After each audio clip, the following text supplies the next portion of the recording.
여러분 오늘 2020년 고난 주간이 시작되는 날입니다. 고난 주간은 여기 오시면 다 아시겠지만 예수님께서 어제 주일에 예루살렘에 입성하십니다. 입성하시는 이유는 십자가의 길을 걸어가시기 위해서 입성하시고 월요일부터 이제 부활 주일인 주일까지 이 일주일을 고난 당하시는 주간이라 해서 고난 주간이라고 우리가 말합니다. 지금까지 저희가 교회 개척하고 한 번도 쉬지 않았던 게 이 고난 주간 새벽 기도입니다. 그래서 처음에 교회 개척하고 교인이 한 20-30명일 때도 저희가 모여서 사순절 새벽 기도회를 드렸던 기억을 갖고 있습니다. 그런데 코로나19 때문에 처음 이렇게 저희가 가정에서 우리가 라이브로 예배를 같이 드리게 됐습니다만, 저는 돌이켜 보면 역설적으로 그런 생각이 들어요. 코로나19로 인해서 어려움을 당하면서 우리가 이전에 하나님 앞에 예배드리고 누리고 살았던 삶이 얼마나 감사였는지를 여러분 깨닫지 않으십니까? 와, 우리가 함께 예배드렸던 게 그게 참 너무나 소중하구나. 어떨 땐 여러분 교회 올 때 그런 생각 하신 적 있으실 것 같아요. 오늘도 가야 되나? 이런 분 있을지 모르겠습니다만, 그런데 우리가 막상 예배를 같이 못 드리니까 와, 이 예배를 같이 드린다는 게 얼마나 소중한지. 저도 설교할 때 그래요. 주일에 몇 분 앉아 계시니까 막 하면서도 내가 지금 이게 말씀을 제대로 전하고 있는 건지 이렇게 반응을 받질 못하니까 많은 목사님들이 그래요. 설교하는 게 힘들다. 같이 모였을 때 서로 얘기 나누면서 받는 은혜와 힘이 얼마나 큰지를 깨닫게 돼요. 그래서 여러분 힘든 시간일 줄 압니다. 여러 가지 너무나 경제적으로도 어렵지만 저는 코로나19로 인해 역설적으로 모든 일에 우리가 다 지나온 시간을 감사하는 고백의 시간이 되기를 간절히 바랍니다. 여러분 2020년 우리가 오늘 시작하는 고난주간 새벽기도의 주제를 사도 바울이 전하는 예수의 복음이라고 붙였습니다. 여러분 잘 아시지만 사도 바울은 예수님 믿는 사람을 잡으러 다녔던 사람이에요. 죽임에 넘겼던 사람이고, 그리고 본인 자신이 바리새파 가운데 열심히 믿는 사람으로 대제사장이 그를 임명해서 예수를 믿는 사람을 잡으러 다니라고 아예 파견한 사람이 사도 바울이에요. 그런데 그 사도 바울이 다메섹으로 예수 믿는 사람을 잡으러 가다가 빛으로 오신 예수님을 만나게 된단 말이에요. 그가 음성도 듣고 빛으로 눈이 멀어서 누구십니까? 라고 물어봤을 때 네가 핍박하는 예수다. 그 한마디를 붙잡고 사도 바울이 변하여 복음을 전하는 사람으로 완전히 그의 인생이 바뀌었단 말입니다. 그래서 사도 바울은 예수님을 직접 눈으로 본 적이 한 번도 없어요. 저는 이게 오히려 은혜가 돼요. 여러분, 저와 여러분도 아직 예수님을 보신 분이 없잖아요.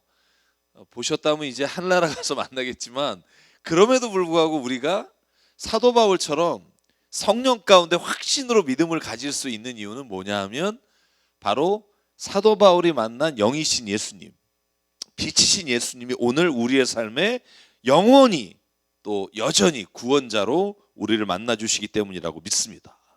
그래서 이 고난주간 일주일 동안 우리가 사도 바울의 갈라디아 말씀을 따라가면서 복음이 이거구나, 믿음 생활을 하려면 이런 마음이 있어야 우리가 신앙생활을 할 수 있구나 하는 말씀들을 함께 나누게 되기를 간절히 바랍니다. 그러면 왜 바울 서신이 13개잖아요. 13개 편지 중에 갈라디아서를 골랐는지 여러분 궁금하실 것 같아요. 근데 이게 여담입니다만 저희가 월요일부터 토요일까지 6일이잖아요.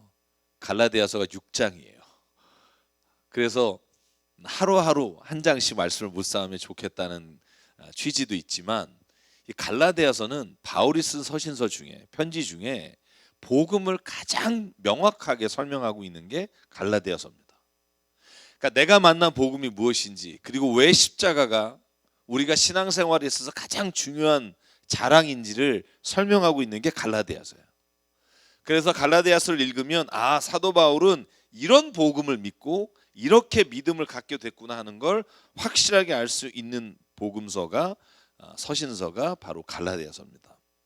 그래서 저는 갈라디아서를 통해서 어떻게 율법 아래 살던 우리의 삶이 복음 안으로 들어와야 되는지, 그리고 우리에게는 죄가 어떤 의미가 있는지, 하나님의 자녀가 어떤 특권을 누리며 사는지, 십자가는 우리에게 어떤 의미가 있는지를 우리 한 장 한 장 우리 말씀 나누면서 또 주님께서 우리에게 주시는 음성을 듣게 되기를 간절히 축원합니다. 여러분, 우리가 갈라디아서 1장을 보면 바울이 가지고 있는 복음에 대한 확신이 느껴져요. 사랑하는 여러분 복음에 대한 확신이 있습니까? 네. 우리 각 가정에서도 한번 대답해 보시죠. 여러분 복음에 대한 확신이 있으십니까? 사도 바울은요, 누가 뭐라 그래도 그가 그의 인생에서 오늘 1장에 두 가지는 내가 절대로 변하지 않는 확신이다 라고 자기가 쓰고 있는 글이 있어요. 첫 번째 확신이 뭐냐 하면 하나님이 나를 부르셨다는 거예요.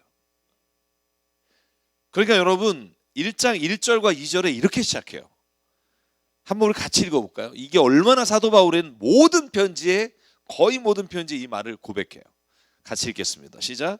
사람들이 시켜서 사도가 된 것도 아니요, 사람이 맡겨서 사도가 된 것도 아니요, 예수 그리스도께서 그리고 그분을 죽은 사람들 가운데서 살리신 하나님 아버지께서 임명하심으로써 사도가 된 나 바울이 나와 함께 있는 모든 믿음의 식구와 더불어 갈라디아에 있는 여러 교회에 이 편지를 씁니다. 아멘. 사도 바울이 오늘 그 편지의 첫 번째 고백하는 게 뭐냐면 나는 사람들에 의해서 이 복음을 가진 게 아닙니다. 나는 예수 그리스도 그리고 그분을 죽음 가운데 살리신 하나님이 나를 부르셔서, 여기 임명하다 부르다가 같은 말이에요. 부르셔서 나를 오늘 사도로 세워주셨습니다. 여러분, 이게 사도 바울에게는요, 인생에 어떤 어려움이나 환란이 왔을 때도 그를 붙잡아 줬던, 넘어지지 않게 했던 가장 중요한 고백이에요. 여러분, 이 고백이 저와 여러분에게 있기를 축원합니다. 나는 하나님이 부르셨습니다. 여러분, 오늘날 예수님의 복음을 체험한 사람이 어떤 누군가가 나에게 복음을 전해줬다고 생각할 수 있어요. 예를 들면 부모님이 나에게 알려주셨고, 부모님이 신앙이 나는 그냥 자연스럽게 물려받았고, 아니면 내 배우자가, 아니면 내 친구가 나를 교회로 인도해 줬다라고 생각하는 분이 있을 거예요. 근데 분명한 건 내가 가진 지금 이 믿음은요, 그분들이 준 게 아니라는 거예요.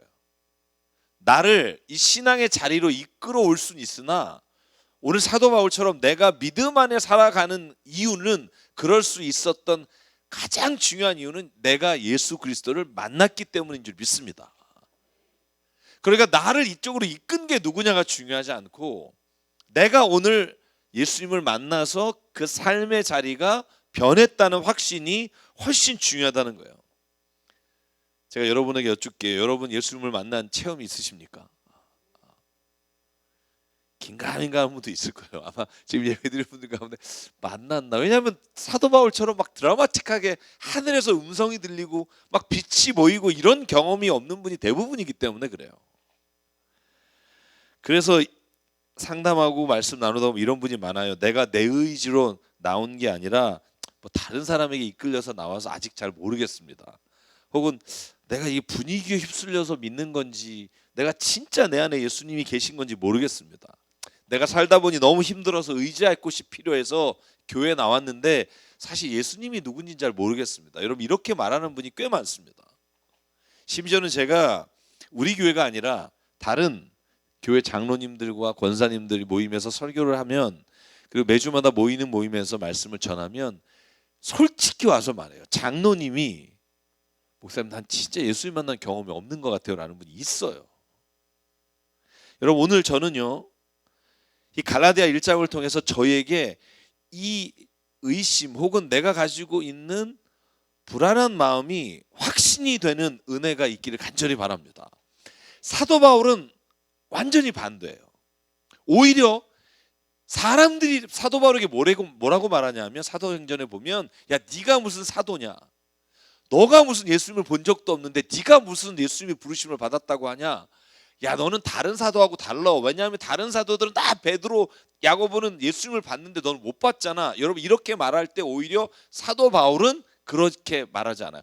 나는 육신의 예수님을 보지 못했으나 나는 예수님이 나를 부르셨다는 거예요. 오늘 본문에 보면 16절 17절 1장에 이렇게 말해요. 그 아들을 이방 사람에게 전하게 하시려고 그를 나에게 기꺼이 나타내 보이셨습니다. 사도 바울은요, 나를 왜 부르셨냐? 이방인에게 복음을 전하기 위해 나에게 나타나셨다는 거예요. 여러분, 제가 뭐 여쭤볼게요. 사도 바울이 예수님 얼굴 봤나요? 여보세요? 못 봤어요. 하늘에서 그냥 음성이 들렸다니까요. 여러분, 이건요 이와 똑같다고 생각해요. 여러분, 말씀을 읽다가 어느 날 이 말씀이 확 나에게 나를 부르시고 나에게 하시는 말씀을 들린 적이 있으세요, 없으세요?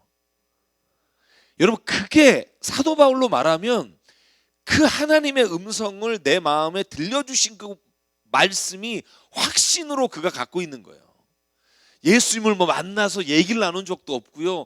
그냥 단 한마디 누구십니까 이거예요. 여러분, 말씀을 읽다가 삶의 어려운 자리에서 하나님 왜 나를 이렇게 힘들게 하십니까? 하나님 나에게 무엇을 주시려고 합니까? 할 때 마음에 하나님이 확 음성으로 주시거나 아니면 내 마음에 확신으로 주신 게 있지 않으세요? 사도 바울은 그걸 붙잡고 있는 거예요. 사도 바울은 이걸 내가 하나님이 나에게 불려주신 말씀이다. 그리고 17절에 말해요. 그래서 또 나보다 먼저 사도가 된 사람들을 만나려고 예루살렘으로 올라가지도 않았습니다. 나는 곧바로 아라비아로 갔다가 다마스쿠스로 되돌아갔습니다. 여러분, 한번 이 말씀을 읽어보면요, 사도 바울이 진짜 이 말한 게 사실일까요? 아무도 만나지 않고 예루살렘도 안 올라가고 다마스쿠스로 아라비아로 광야로 갔다 3년 동안 있었다, 이 말이 여러분 맞나요? 아니요. 여러분, 만약에 사도 바울이 이렇게 얘기하면 섭섭한 사람 두 사람이 있어요.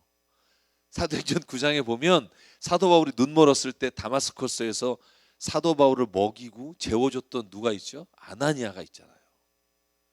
그리고 나서 아나니아가 먹여주고 회복시켜줬을 때 여러분, 그를 이끌고 예루살렘으로 내려갔다는 사람이 누구예요? 바나바예요. 사도행전의 말씀 9장을 읽어보면 이 두 사람이 그를 하나님 앞에서, 아나니아는 본인이 바울 만나고 싶지도 않아요. 왜냐하면 바울 이름만 들으면 치가 떨려. 다마스커스로 예수 믿는 사람을 잡으러 오는 사람이 다마스커스에 예수 믿는 사람으로 왔다고 하나님이 그를 돌보라 그래서 아나니아가 뭐라 그래요? 하나님, 난 못합니다 그래요. 그랬더니 하나님이 아나니아에게 뭐라 그러냐면, 이 바울은 내가 그 고난 가운데 이방인에게 복음을 전하기 위해 부른 자이니 네가 그를 만나 그를 먹이라고 그래요. 그래서 정말 마음은 꺼리끼지만 바울을 먹이고 재워준 아나니아, 예루살렘으로 데려가서 사도들과 성도들에게 바울을 소개하지만 어떻게 돼요? 사람들이 다 바울이 예수를 죽이려고 했던 사람이 알기 때문에 그를 꺼려해요. 근데 오늘 사도 바울이 뭐라 그래요? 나는 어떤 사람과 의논하지 않았습니다. 이 말은 여러분 기억해야 돼요. 누가 나를 교회로 이끌었든지 아니면 나에게 신앙의 유산을 줬든지 결국 내가 하나님 앞에 예수 그리스도의 믿음을 갖게 되는 건 내 자신이 예수 그리스도를 만나야만 가능하다는 거예요. 그래서 이 고백이 가능한 거예요. 나는 사람들이 아니라 하나님이 나를 부르셨습니다. 여러분, 왜 바울은 이렇게 말할 수 있었을까요? 바울은요, 예수님을 만났다는 그 감격이 그의 삶의 모든 것을 바꿔놓았기 때문입니다. 어떤 분 이런 얘기 들으면 이런 얘기예요. 목사님, 그래도 바울은 빛이라도 봤잖아요. 뭔가 좀 봤으면 좋겠다고. 자, 보면 확 나도 변할 것 같다고. 근데 제가 여러분에게 한번 말씀을 드릴게요. 정말 바울처럼 되고 싶으세요? 인생의 가장 높은 곳에서 존경과 부귀를 누리던 사람이 예수님을 만난 것 때문에 인생을 곤두박질 쳐서 매를 맞고 가는 곳마다 박해를 당하고 그 인생이 완전히 뒤집어진 그 바울처럼 되고 싶으세요? 저는 어떨 때 보면 그렇게 말하는 이유가 세상의 욕심을 끊어버리지 못해서 자꾸 세상과 예수님 사이를 오가면서도 입으로는 내가 보여주시기만 하면 하나님이 뭔가 뜨거운 걸 주면 이라고 말하는 건 어떻게 보면 제가 볼 때 그 모든 탓을 하나님께 돌리는 거예요. 하나님이 여러분을 부르셨어요. 이건 내가 어떤 확신을 가지고 있느냐 받냐 못 받냐의 차이가 아니라 이 믿음이 내 안에서 반드시 한 번은 고백돼야만 진리 안의 복음으로 설 수 있기 때문에 오늘 하나님이 저와 여러분에게 이것을 요구하신다고 믿습니다. 여러분, 이 고난주간 첫날에 이 하나님의 부르심에 대한 확신이 있기를 주의 이름으로 축원합니다.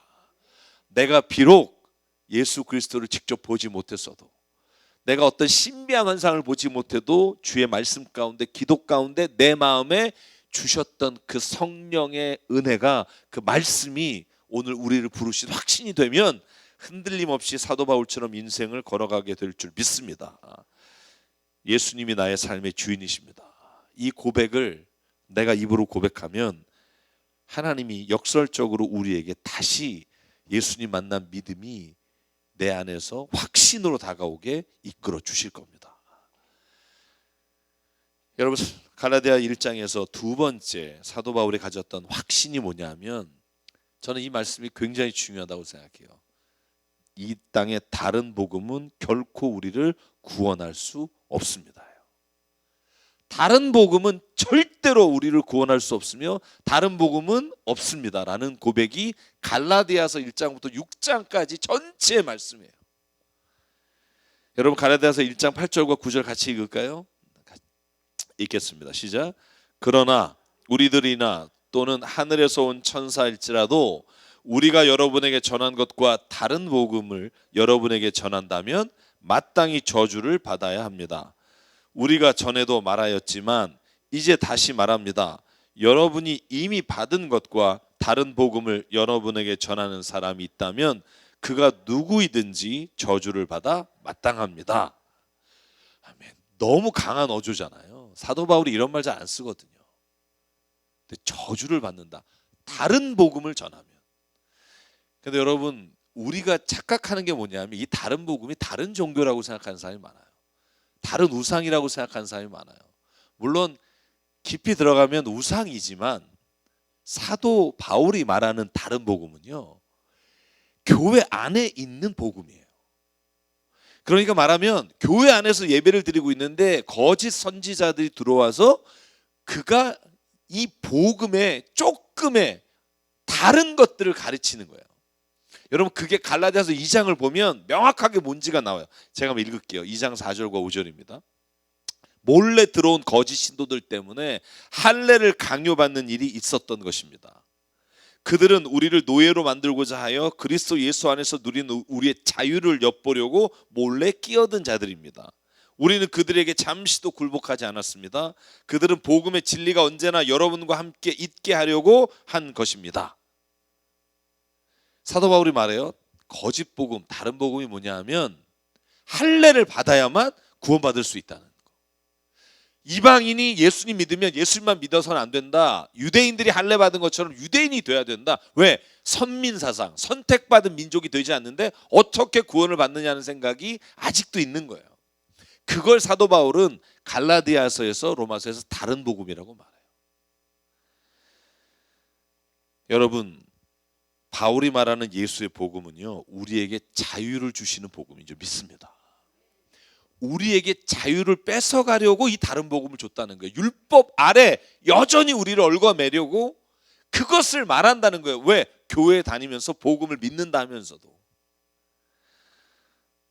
여러분, 예수의 복음이 자유를 주시는 복음일 뿐만 아니라 저는 믿는 한 가지가 있어요. 예수님은 우리를 사랑하신다는 거예요. 우리가 두려워서 예수님을 믿는 게 아니라, 심판이 너무나 종말이 두려워서 예수를 믿는 게 아니라 예수님의 그 사랑, 하나님의 그 십자가 위에서 우리를 위해 죽으신 그 사랑이 복음이라는 거예요. 다른 정죄함으로 막 너 죄졌지, 너 예수 그리스도 안 믿으면 너 구원받지 못하고 죽는다. 여러분, 이게 우리의 믿음의 근거가 아니에요. 우리의 믿음의 근거는 네가 어떤 죄를 졌어도 너를 사랑하시는 하나님, 그 사랑의 하나님이 예수 그리스도의 십자가가 우리의 복음이라는 거예요. 이거 외에는 다른 복음이 없다는 거예요.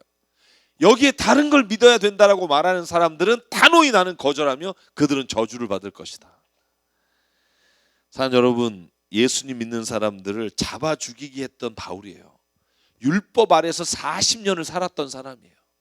그가 율법 아래 거하는 삶이 얼마나 두려운지를 너무나 잘 알기 때문에 다시 성전의 율법으로 돌아가려고 하는 자들에게 말해요. 이건 하나님이 저주받을 일입니다. 내가 평생을 그것을 위해 살았으나 거기엔 자유함이 없었고 기쁨이 없었고 죄사함의 은혜가 없었고 참 하나님을 만나는 은혜가 없었다는 거예요. 여러분, 그런데 오늘날에도요, 교회를 다니고 있지만 복음을 믿지만 자꾸 율법주의로 돌아가려고 하는 사람이 많아요. 여러분, 신천지나 이런 이단들 보시면 다 12지파, 장막, 뭐 유월절 이런 걸 지켜요. 하나님의 교회, 이런 이단들이 다 율법주의예요. 여러분, 왜 그렇게 되는 줄 아세요? 교회가 자꾸 그렇게 가려고 하는 경향이 있기 때문에 그래요. 근데 그게 왜 그러냐면요, 여러분, 자유가 힘들어요. 자유한다는 게요, 쉬울 것 같죠? 쉬운 문제가 아니에요. 제가 에릭 프롬이라는 사람이 쓴 자유로부터의 도피라는 책을 소개해드린 적이 있는데, 그 책을 읽으면 그 책이 2차 세계대전 때 어떻게 독일 사람들이, 그렇게 똑똑한 사람들이, 그렇게 문예부흥 르네상스를 했던 사람들이 3천만 명을 죽이는 전쟁을 시작했는지를 연구한 책이에요. 그 책에 뭐라고 써 있냐면, 인간이 자유하고 자기가 자유롭게 선택한 것에 책임을 져야 되는 게 두렵다는 거예요. 그래서 자기의 자유를 반납하고 절대적인 힘을 가진 사람 밑에 자기가 편안함을 누리고 싶어하는 유혹이 있다는 거예요. 여러분, 신앙에도 그런 유혹이 있어요. 내가 이렇게 저렇게 딱 말해주면 좋은데 성경이 뭐라고 말해요? 하나님은 사랑이시라. 사람을 사랑해라. 어떻게 사랑하냐? 이것처럼 어려운 게 없다니까요. 차라리 너네 이거 안 하면 죽는다, 이렇게 하면 이렇게 된다라고 율법이 정해지면 편하다니까요. 그러나 예수님은요, 우리를 자유인으로 부르셨지 종으로 부르시지 않으셨고, 종에 얽매여 사는 자가 아니라 자유함으로 하나님의 사랑을 누리며 사는 자로 부르신 줄 믿습니다. 여러분, 오늘 고난주간 첫째 날 월요일 날 예수님 뭐 하신 줄 아세요?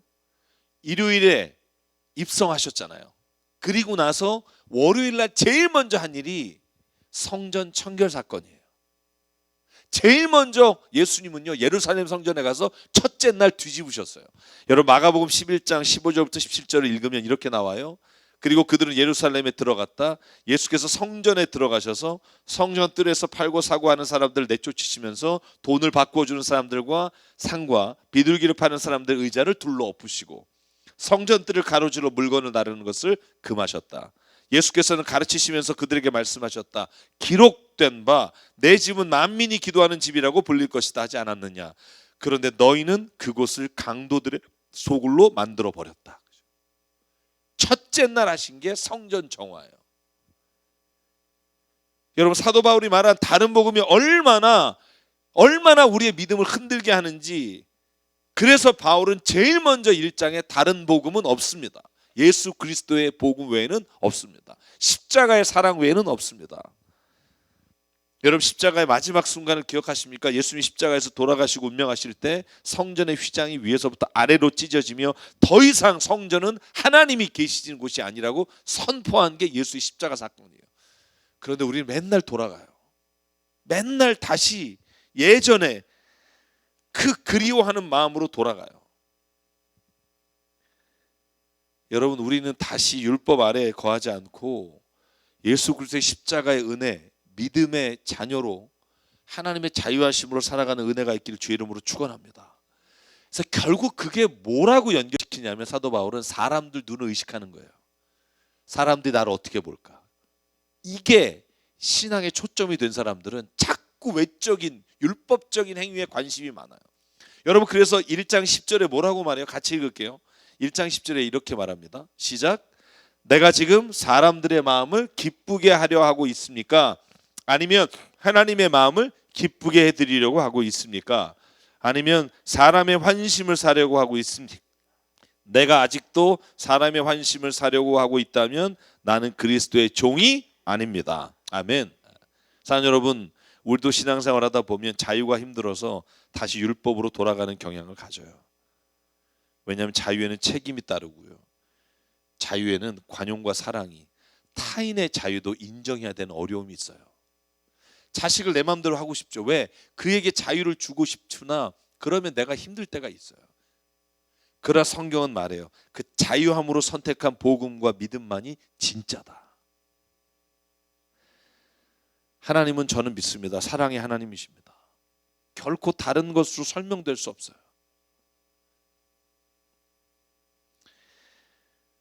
사랑하는 여러분, 고난주간 첫째 새벽 기도회를 통해서 사도 바울이 우리에게 고백합니다. 율법의 복음, 하나님을 두려워하는 복음은 거짓 복음이고요. 예수 그리스도의 십자가의 사랑의 복음, 다른 것은 다 무너져도 이 사랑만이 우리를 구원할 수 있으며 이 사랑만이 우리를 하나님의 자리로 이끌어 갈 수 있다는 것을 믿음으로 살아가는 우리가 되기를 주의 이름으로 축원합니다. 우리가 믿음의 자리에 쓴 건 주님이 저와 여러분을 부르셨기 때문입니다. 부르셨나 안 부르셨나 이건요, 어떤 드라마틱한 체험을 한 사람도 늘 갖는 마음이에요.